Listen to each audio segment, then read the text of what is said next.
Hi guys, it's Claris and welcome back to my channel. Today I'm going to be showing you how to do this cool glitter ombre, but with dip powder so it will last longer and be more durable. So let's get right into the video.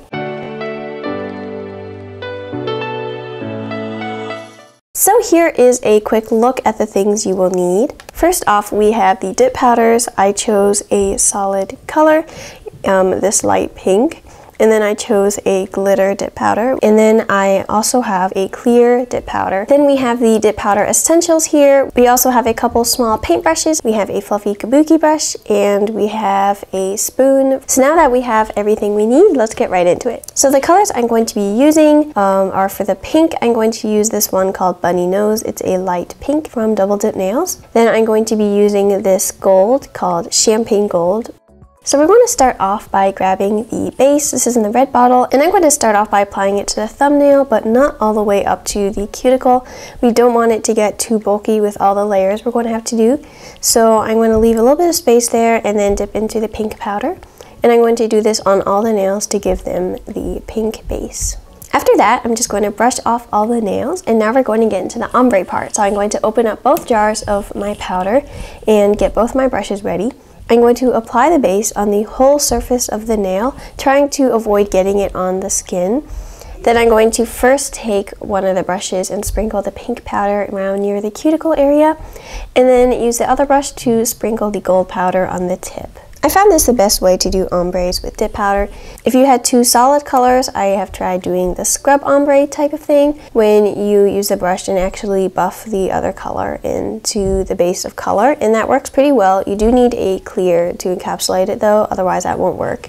I find glitter is pretty easy to ombre anyway, since you can be kind of precise in the way you place them and make it look like a smooth ombre. So after I've done that on all the nails, I'm going to brush it off, and as you can see, it doesn't look quite perfect yet. Again, I'm applying the base on the whole surface of the nail, then applying the pink, and then sprinkling on the gold. Alright, so once I have done all the nails, they do look kind of bulky, but we do have to do one more layer. We're going to do that clear dip powder layer, which really helps smooth it out. I find it super helpful. So I'm going to apply the base again and then use the spoon this time to sprinkle the clear over.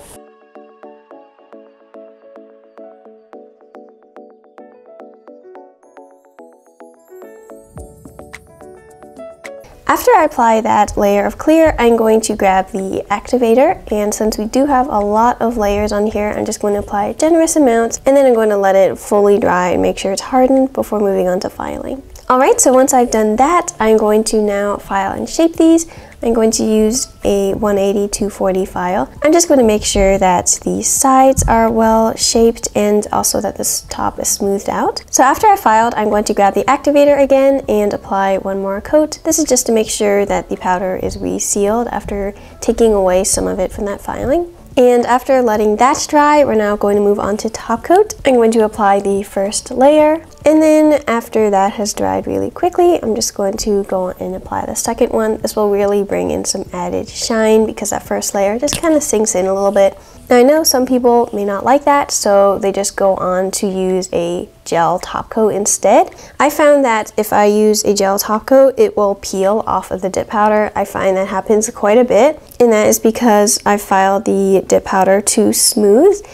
Even using a 240 file, it just smooths it out way too much. But I would like the surface to be very smooth, so then there's that. I just prefer using the dip powder top coat, and I don't really mind having to do two coats because it's pretty quick to do. Alright, and to finish this manicure off, I'm going to grab some cuticle oil, which is always a good thing to do, and I'm just going to brush this on to the skin above my nails and then just massage that in. So here is what the finished manicure looks like. I really like how the gold and pink look together. This is a super classy and elegant manicure. So thank you guys so much for watching. I do hope you enjoyed this little tutorial. If you're not subscribed to my channel, I would love it if you would. I post nail art videos every Wednesday and sometimes bonus ones on Saturday, so keep an eye out for those. I do have an Instagram where I post all the different nail art I do on there. So thanks guys again for watching. I do have a discount code actually for Double Dip Nails for 20% off, so I'll have that linked below if you're interested in checking out their shop. So thank you so much again for watching, and until next time, have a magical day.